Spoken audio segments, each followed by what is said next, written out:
David Bakhtiari thinks the Aaron Rodgers trade could get contentious, even to the point that Aaron Rodgers would stay in Green Bay. Plus, what is David Bakhtiari's future in Green Bay? And we look for the perfect Packers players at the top of the draft. You are Locked On Packers, your daily Green Bay Packers podcast. Part of the Locked On Podcast Network, your team every day.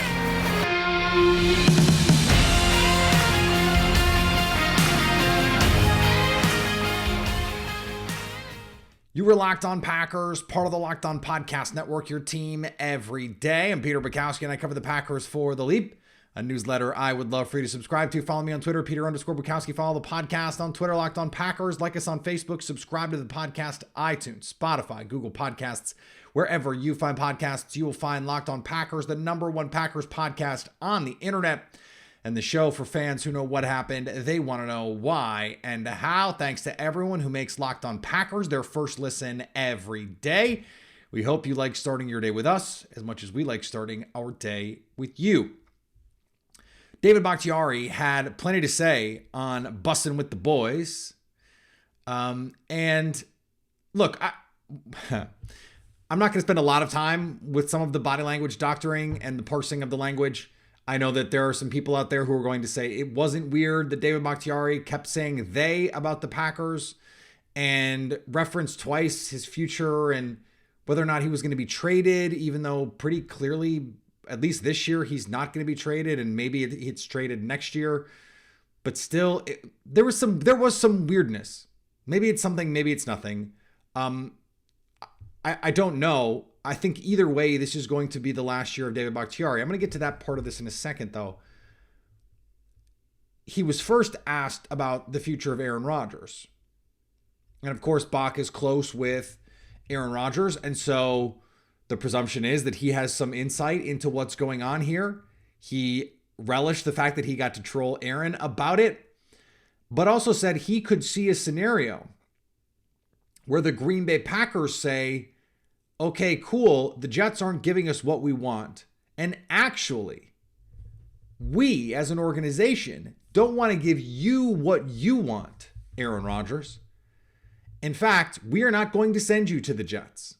They are going to have to absolutely bowl us over with an offer, or we are not sending you to the Jets. And you can stay in Green Bay, we will pay you, or you can retire, whatever, but we're not trading you.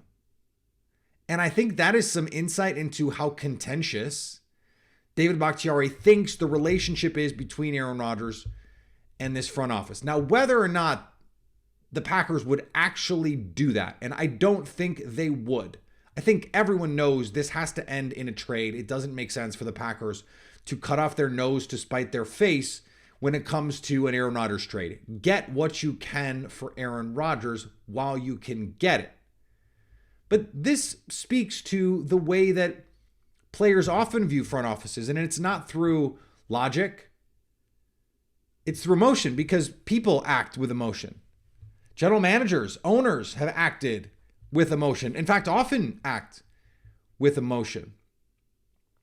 And so I think that gives us an understanding of where this relationship is. This bridge is burned. Aaron Rodgers will never play for the Green Bay Packers again. But David Bakhtiari, at least from his perspective, from the Aaron Rodgers camp perspective, thinks that the Packers could be so petty when it comes to Rodgers that they would be willing to just say, screw it.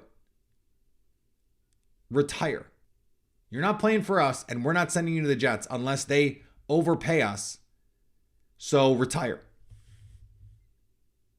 I don't see that happening, but the fact that Bakhtiari thinks it could, maybe that's a little bit of leverage for the Packers. If they make it seem like that's actually a thing that they'd be willing to do, tell the Jets, whatever. But I don't see that. And it's not going to happen. Now, on the football side, David Bakhtiari mentioned his knee. and being kind of day to day with it. And understanding there are certain days where he's going to be able to train hard the way he wants and certain days where he's not, and he just has to listen to his knee. That's basically status quo from what it was last year, but we saw what that meant, that there are going to be days he doesn't practice sort of out of the blue, but it's no longer going to be out of the blue. This is just going to be par for the course. This is part of the maintenance plan when it comes to David Bakhtiari now. And that means there could be days where he wakes up on game day and it's just like, no, this is not going to work today. And so I think that creates some uncertainty about his future. How much longer is he going to be in Green Bay? And we've talked about his contract before. It makes sense for the Packers to move on after this season. But could it be sooner? Could it be sooner? He's going to be on the roster to open the season. They have moved the money around to make sure he is on the roster to start the season. Brian Gutekunst said he expects David Bakhtiari to be on the roster this season. But does he stay on the roster? Does he stay on the roster? Does he want to be on the roster? And I think this is part of where this conversation about trying to parse the semantics of what he says. You guys know I love to say that I don't want a body language doctor, but I absolutely love a body language doctor. And that includes interviews where a guy says they over and over and over talking about the Packers. I mean, over and over. Oh, they're rebuilding. A lot of people are saying they're rebuilding. Like, isn't that we? Like, people are saying we suck. Like, when an athlete says that the perception is that his team sucks, usually an athlete says we. I think it is, in fact, weirder for the people who are saying this is nothing. Far weirder. Now, it's actually, then it would be to just have said that and not meant it the way that it sounds. Like, if he's saying the team that he's on and calling them they, that's weird. Like, that's weird. Maybe it's nothing, but that's weird. And so, okay, look, maybe I'm open to the possibility that is not an indication of his commitment to the Green Bay Packers. I'm certainly open to that. But the whole vibe and tenor of the conversation as it relates to the Packers and this idea that the Packers would be this petty and that they're locked in this, battle of wills with Aaron Rodgers. I mean, just on a human level, of course, it's got to sour your relationship with the team. Yes, it's a business. I understand it's a business. He goes on this long explanation saying, I understood it was a business. This could happen to anyone. And so you just got to enjoy the time. And okay, but it's still your friend. And if your friend is being jerked around by your employer, that's going to affect the way that you feel about your employer. And so if this is it, and it does seem like this is it, this last season for the Green Bay Packers with David Bakhtiari, and this season just doesn't go well. Jordan Love isn't it, or Jordan Love gets hurt, God forbid, and the Packers are staring, I'd have to figure out exactly what the record would be, but let's say they've got like 2 or 3 wins at the trade deadline. I could see David Bakhtiari being dealt mid-season, because that's when you maximize his value. A team might be willing to do the Von Miller, a contending team, might be a team like the Jets, by the way, might be willing to say, look, we desperately need this guy. We think he is the missing piece to get us over the hump. We will overpay you the way that the Rams did for Von Miller. And that was an overpay not for Von Miller in a vacuum, but for Von Miller for maybe 2 months and no guarantee beyond that. And I think for David Bakhtiari on the deal that he has, because of that base salary next year, you're talking about a lot of money. Now, maybe on a new team, he would be able to work out an extension and would want to keep playing. But again, we don't know what the future is for him. So I think where I'm at is I already believed, and we've talked about on this show, that this was the last year for David Bakhtiari. I think it's more likely now, marginally so, but more, that he could get moved if the season is bad. And maybe that was a scenario we probably should have been looking at earlier anyway. I think in a vacuum, that makes the most sense anyway, because that's how you're going to maximize his value. these comments and the tone just, I think, add a little bit of like seasoning. Just a little salt, little pepper. That's all. To make you go, this is probably going to end sooner than later. All right, we're going to talk about the draft. And I'm really excited to do this. I wrote about this concept for The Leap, a newsletter I would love for you to subscribe to. But before we get to that, let's talk about your GMing skills. And this is a game that absolutely took off among the Locked On NFL hosts, something we still talk about in the group chats months after we all had a contest. I did not win. Ultimate Football GM. You've heard me talk about it. It's not as easy as you might think to create a dynasty. When you play Ultimate Football GM, you get total control and manage every strategic aspect of your team as you play through seasons and lead your team to glory, trying to build a historic dynasty. That means hiring the right coaches, the right coordinators, managing the finances, player salaries, but not just player salaries. You're talking about front office situation. You can change the price of concessions if you feel like you need to. Locked On Packers listeners get a 100% free boost to their franchise when using the promo code Locked On in the game store. That's Locked On. So make sure to check it out today. To download the game, just visit ultimate-gm.com to look it up in the App Store. That's ultimate-gm.com. Ultimate Football GM. Start your dynasty today. So we talked about this the other day. These RAS athletes, relative athletic score, and trying to find Packers types at the top of the draft. After we did that show, and I wish I had done it before, I went back and looked. In the Ted Thompson, Brian Gutekunst era, so we're talking about a long time now, back to 2005, almost 20 years of drafts. The Packers in top 50 picks, and they haven't had a ton of second round picks in the top 50, but they have had a number of them.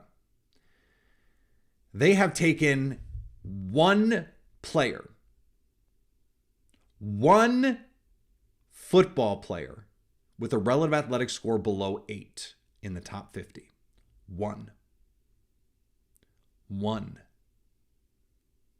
Haha, Clinton Dix. They're kind of weird about safeties. They don't care about athleticism as much with safeties in the draft, it would seem. So I went back and looked now.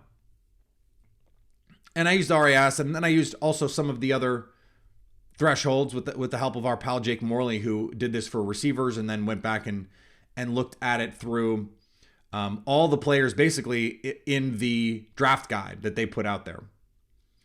And so what I did is, I overlaid it on the consensus board, the athletic consensus board, and just tried to figure out, doing this, a similar sort of exercise of where the guys are likely to go. So who is likely to be available to the Packers. ESPN created this really cool model. I believe it is market derived. So the odds of where these guys are being projected, all those kinds of things. There's a lot of cool data out there. I don't know that the betting markets really know, but we're talking about, this is, based on consensus. And so the guys who just flawless athletic profile, check every box, who are first round players, top 32 players on the athletic consensus board. Before I tell you the number, how many players do you think actually hit those marks? And again, we're kind of guessing on this. This is based on draft history, based on draft trends. So, we're flying semi-blind on this, but we have a lot of data now. And Brian Gutekunst especially has really leaned into these athletic profiles. I think the advent of RAS has helped us organize this. And all of a sudden you look at last year and you're just like, oh my God, Quay Walker, Devontae Wyatt, Sean Ryan, Christian Watson, all of these guys, Romeo Doubs, all these guys, high RAS players. The Packers have always liked size, speed, but then you can see the agilities matter for offensive linemen and receivers. They just do. And the broad jump matters at position for position players. Defensive line, offensive line, receivers, if you have to move really fast in one direction, broad jump is a thing. Except tight ends and safeties. That's just the weirdest one. Those two positions are just so weird. So, here, the number, since I can't hear you guess, is 5. 5 players out of 32 who check every box athletically. Now that's among tested. So like Paris Johnson Jr. didn't test. We don't have an athletic profile for him. Dalton Kincaid, the tight end from Utah, didn't test. We don't have an athletic profile for him. Someone like Broderick Jones tested, but we don't have a full battery of tests. We don't have agilities for him. Miles Murphy tested, but he didn't do the jumps. So we don't have a full battery of tests for him. So at positions like those where the Packers seem to have some tendencies there, they didn't check that box. Who are the guys that did? Anthony Richardson. So greatest athlete we've ever seen at the quarterback position by testing. Not going to be there. Bijan Robinson. There would be something really funny about the Packers taking Bijan, I have to say. I don't think he's a top 15 player. I don't think he's a top 10 player. I don't get the hype. I would never take him at 15. I also don't think he's going to be there. I think he's going in the top 10. That leaves 3 players. One of them is Trenton Simpson, the linebacker from Clemson. They cannot take an off-ball linebacker. Cannot do it. They just took Quay Walker in the first round, and they just paid Devondre Campbell. You just can't do it. That leaves 2 players. Jackson Smith-Njigba and Michael Mayer. Neither of whom are 9 RAS players. In fact, they would be closer in that Darnell Savage range in terms of athletic profile in the first. Now they over 8, but not that like elite athlete. But Jackson Smith-Njigba has elite agility. His agility scores were historically good. Packers really care about agility at receiver. So there you go. And Michael Mayer is, by market share, one of the most productive and dominant tight ends we've seen come in the draft over the last few years. So there is elite traits, elite production there. So this goes back to my thing. For me, this is Jackson Smith-Njigba no matter what. That would be the guy that I want.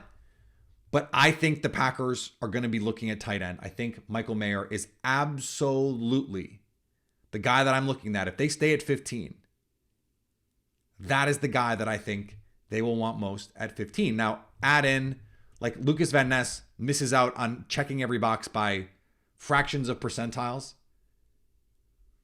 Miles Murphy, I think probably given all of his other explosive athletic testing, would probably have qualified. Paris Johnson, if he had tested, would probably have qualified, but you're adding risk. You're adding risk when you don't check those boxes. Every draft pick is a risk profile. And when you don't check every box, I can say, I think he would. You're adding risk. Now, we're talking about the draft, so it's like the 38th percentile of sureness versus the 40th. Like, I'm only a little more sure.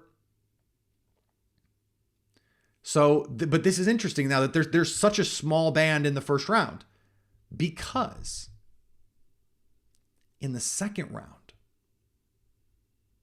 it's a huge number. The board, and again, I'm not the only one saying this. I know a lot of Jets fans have come in off the top rope saying, oh, this is cope. You'd rather have those 2 second-round picks. In this draft, I'd rather have those 2 second-round picks, and I'm about to show you why. Athletic consensus board, 35 to 55 with a relative athletic score over 8. Okay? There are 13 players. 13. 1, 2, 3, 4, 5, 6, 7, 8, 9, 10, 11, 12, 13 players who hit that metric. Okay? And if you go to 56, because 55 is arbitrary, but 56, that's Sam Laporta. He would also hit that metric. So you've got 14 players. Now let's eliminate the guys who don't check every box. Okay? Emmanuel Forbes, 166, corner. Get out of here. Derek Hall and Steve Avila. Derek Hall is a pass rusher from Auburn. Steve Avila is a guard from TCU. They are borderline, but both have the RAS. And Jalen Hyatt has the RAS, but is slight. And we know from the things that I've been told and from the reporting elsewhere that the Packers are willing to look the other way on Jalen Hyatt's size. Only 176 at the combine. And that might even be bigger than he was at Tennessee. He's a thin guy, but can absolutely fly, supernatural, hands catcher. I think is just an absolutely dynamic weapon. Only ran 4.4, and I say only because, I asked him at the Super Bowl, I was like, are you going to run 4.2s? Like low 4.3s? And he was like, I want to run 4.2s. He didn't, but he looks that fast on tape. You could just make the fastest offense in the world. Like you could make the Christian Watson, Romeo Doubs, and Jalen Hyatt offense would be speed-wise, like it would rival the Jalen Waddle, Tyreek Hill offense. And in a lot of ways be the exact opposite of what the Packers were in like 2017, before MVS showed up, before EQ, those guys. When it's Devontae, who's, a good downfield receiver because he's a really good receiver. Jordy at the end, Randall Cobb at the end. This would be the opposite. It would be really, really fun, but that's 14 players I just listed. Not 2. 14. This is where the meat of the draft is. And this is also why I don't love Michael Mayer at 15, because you could get Luke Musgrave, Sam Laporta, or Darnell Washington in the 40s. And the difference in those guys is not that big. Your chance of getting a receiver, I mentioned one receiver on this list, Jalen Hyatt. It's a weird receiver class. To me, get that guy early. But if you have 42, 43, and 45, let's say, and you get there, and let's say Hyatt is off the board, and you don't love any of these other these other pass catchers, take another tight end. Take another tight end. Why not? The Packers believe a lot in Christian Watson and Romeo Doubs. So why not take Michael Mayer at 15 and Luke Musgrave, who's more of a move tight end, huge, absolutely massive, 6'6", 240, runs like the wind. Sam Laporta, who, despite going to Iowa, really more of a move tight end. Darnell Washington is not. He's more of a blocker, but like you have, and who knows, Dalton Schultz didn't test. Maybe he falls. We have no idea. I think he's going to go in the first round, but the medicals have to check out. We don't know what that situation is. So if I'm looking at this and I can get 42 and 43, I'm giving up 78 all day to move up to get Jackson Smith-Njigba. And then I'm looking at this list going, okay, I can get Darnell Washington or Luke Musgrave or Sam Laporta. I can get a pass rusher like Isaiah Foskey or Felix Anudike-Uzomah. I can get an offensive lineman like Matthew Bergeron or Cody Mock. I'm set. All I have to do, I'll take 7 safeties and corners on day 3 and be cool. Like that would be a home run draft for the Packers. This is where the meat of the draft is, and this is where I think it makes the most sense for the Packers to be going, we need these resources here. Now, things get a little more convoluted the later in the draft that you go. So, like, I haven't done this exercise for the Packers in the 70s, but I can just give it a quick look here. There's some interesting names in the 70s as well. Keanu Benton at 75. Clean. Diane Henley, the linebacker from Washington State, clean. Christopher Smith, the safety from Georgia, who, by the way, when you watch Georgia, that guy pops on tape. I'm like, who is that guy? Q Blue Kelly from Stanford, the corner. Blake Freeland from BYU. Clean prospects. Sidney Brown, the safety from Illinois, pretty close to clean for the Packers. Julius Brents, the corner from Kansas State. Tucker Kraft, the tight end from South Dakota. 78, you could get a quality tight end. Clean prospects. So at the top, not a lot of options. After that, man. So this day 2, this could be very much like last year, where you come out of day 1 a little underwhelmed. Oh, they took a non-premium position player, Michael Mayer. He's a really good player, but like, I don't know if that's the best value. And then all of a sudden on day 2, with all these picks and all the value with all the Packers types, they could just knock this out of the park the same way that they did in 2022. So an interesting conversation that I think is worth having. All right, follow me on Twitter, Peter_Bukowski. Follow the podcast on Twitter, Locked On Packers. Like us on Facebook. Subscribe to the podcast, iTunes, Spotify, Google Podcasts, wherever you find podcasts, you will find Locked On Packers. And anytime you want to come hang out with us live, funny how our YouTube views on Aaron Rodgers shows are higher. Comments are so much higher from Jets fans. Just funny how that works. So you can stay Locked On Packers.